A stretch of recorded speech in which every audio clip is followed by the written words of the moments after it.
online at HoustonZoo.org. HoustonZoo.org is where you can buy tickets. If you have not got them yet, we do not sell tickets here at the zoo. That's right, you heard him. Can't buy tickets at the zoo. So before you head out the door and speed off to the zoo, take a few minutes, sit down, have a cup of coffee, and jump on to HoustonZoo.org. There, you'll be able to get tickets for the day or even get some memberships.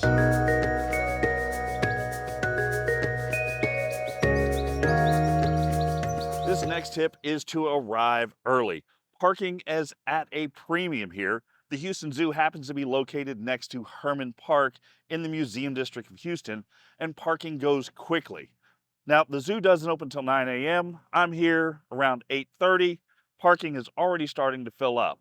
But I'm going to use the next 30 minutes, kind of enjoy Herman Park. They've got paddle boats, a train, a whole bunch of stuff to see. I'm going to enjoy the park for a little bit, then I'm going to head into the zoo. It's just you? Just me. All right, have a good one. Thank you. My next tip is really geared towards videographers and photographers, and that is to bring a monopod. The Houston Zoo loves people to take photos and videos of the animals in the enclosures and the park space, and there are fantastic photo opportunities to be had. All of the enclosures, which are very open and spacious and really geared towards the well-being of the animals that are here, are also set up so that you have easy viewing and easy access for photography and videography.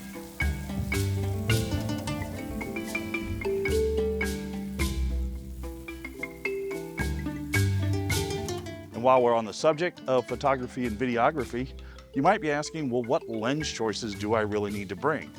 And the answer is you can probably get by with the standard lens like a 24 to 105. I myself primarily use the 20 to 70 on the Sony, the new f4 20 to 70. Use that for the majority of filming. For most of the enclosures, that's probably fine. There might be some instances where you want a little more reach. And in that case, I suggest you bring the 70 to 200, and that'll give you all the reach you'll ever need at any of these enclosures.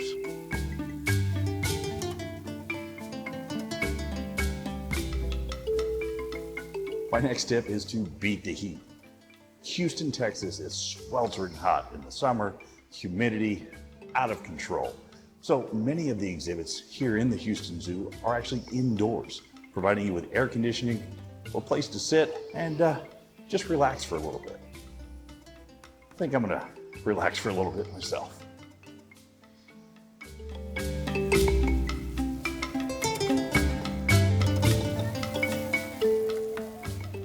While you're online purchasing your tickets for the admission for the day, it might also be a good idea to go ahead and print out a copy of the map.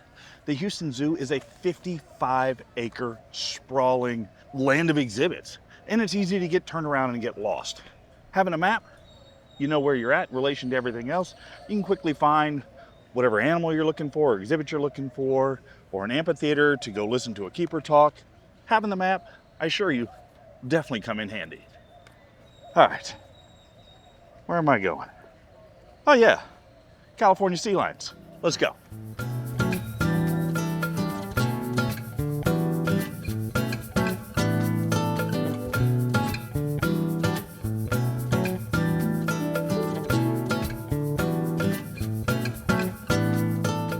My next tip is, of course, knowing what keeper talks you want to attend.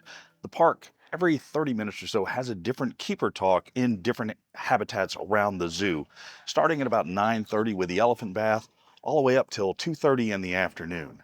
Now, many events sort of overlap each other. For instance, this sea lion talk here at 11 o'clock coincides with the giraffe feeding that's 11 o'clock. Now, of course, the giraffe feeding, they have two a day, one at 11 and one at 2. So as you're planning your day, you want to see what keeper events you want to get to, and then make sure, as always, get there early to get a good seat.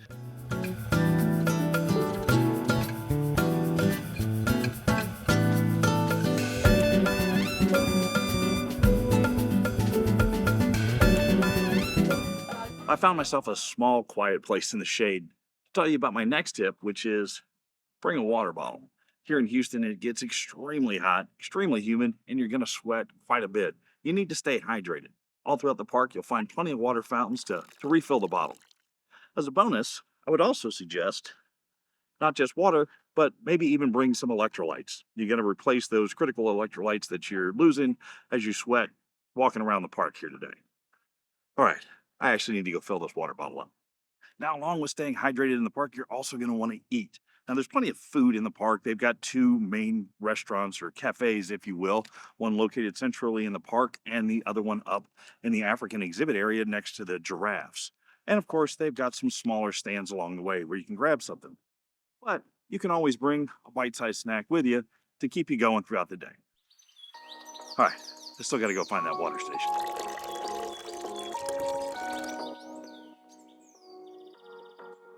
My next tip is to take your time. Don't rush. Now, the zoo is massive. At 55 acres with over 6,000 animals from 900 different species, it can certainly seem overwhelming.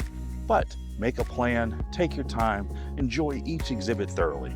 And if you don't get to see everything in a single day, that's okay. You can come back for another visit. My last tip, exit through the gift shop. I know we can get cynical talking about how they overcharge you for stuffed animals, but the reality is those proceeds benefit conservation efforts around the globe. Plus, you can get a cool souvenir. Go on. Enjoy the day. All right, well, that's going to wrap up my day here at the Houston Zoo, and I want to leave you with one final bonus tip, as it were, and that's to become a member. Membership brings privileges such as early access days, special events, and even discounts at the gift shop. Plus, your money goes to help provide conservation and educational services around the globe.